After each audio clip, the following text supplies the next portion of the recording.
بسم الله الرحمن الرحيم لم يكن الذين كفروا من أهل الكتاب والمشركين منفكين حتى تأتيهم البينة رسول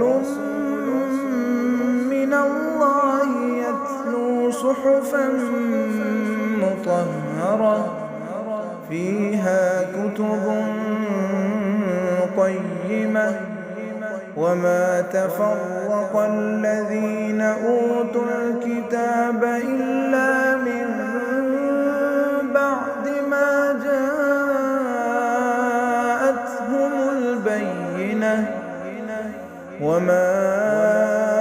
أمروا إلا ليعبدوا الله مخلصين له الدين حنفاء ويقيموا الصلاة ويؤتوا الزكاة وذلك دين القيمة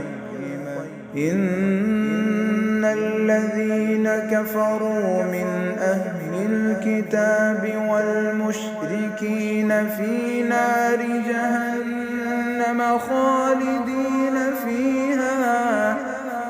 أولئك هم شر البرية إن الذين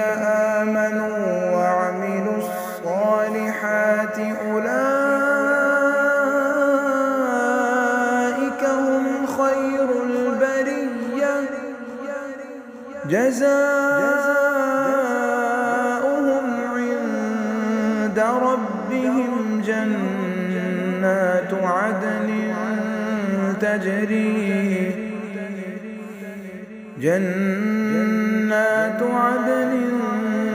تجري من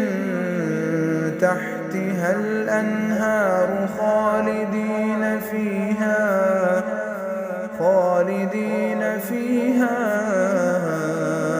أبدا رضي الله عنهم ورضوا عنه ذلك لمن خشي ربه